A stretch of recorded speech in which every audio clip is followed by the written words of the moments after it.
Class 5-এর first summative evaluation সিলেবাসটা সংগ্রহ করে নেবে। দেখো পাতাবাহার বা বাংলা বই হিসাবে যেটা আছে, তো তার যেসব অধ্যায়গুলো পরীক্ষা হবে, গল্পগুলো, বুনো হাঁস, বই পড়ার কায়দা কানুন, দারোগাবাবু এবং হাবু, এতো অমন্যার কাহিনী, পাখির কাছে ফুলের কাছে, ওরে গৃহবাসী, বিমলার অভিমান। তো পাতাবাহার যে বইটা আছে তার থেকে এই অধ্যায়গুলো পরীক্ষা হবে। পাশাপাশি দেখবে ভাষাপাঠ বলে একটা বই আছে তোমাদের, তো ওই বই থেকে ব্যঞ্জন সন্ধি আর হচ্ছে শব্দ ও পদ, এই দুটো অধ্যায় পরীক্ষা হবে।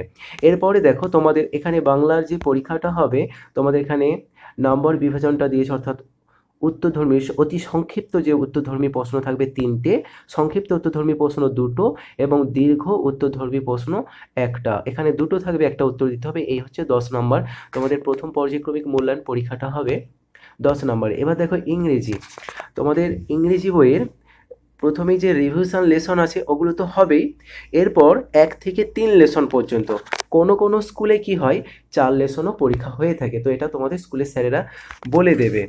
তো মোটামুটি 3-4 লেসন পর্যন্ত পরীক্ষা হবে। টেক্সটগুলোকে ভালো করে পড়বে, টেক্সট পড়ার পর দেখবে প্রত্যেকটা লেসনের শেষে অ্যাক্টিভিটি টাস্ক থাকছে, তো এই অ্যাক্টিভিটিগুলোকে ভালো করে প্রস্তুতি নেবে। এরপর আমাদের পরিবেশ যে বিষয়টা, সেখান থেকে 2টো অধ্যায় পরীক্ষা হবে, মানবদেহ, ভৌত পরিবেশ। এই ভৌত পরিবেশে আছে মাটি, জল ও জীববৈচিত্র্য। তাহলে তোমাদের মোট 4টে বিষয়, পাতাবাহার অর্থাৎ যেটা বাংলা, ইংরেজি, পরিবেশ এবং অঙ্ক। তোমাদের অঙ্ক বিষয়ের পরীক্ষাটা হবে, দেখো তোমাদের কাছে যে টেক্সট বুক আছে গণিত বইয়ের, তো ওই বইয়ের 76 পাতা পর্যন্ত পরীক্ষা হয়ে থাকে, কেমন, অর্থাৎ অধ্যায় 6 পর্যন্ত।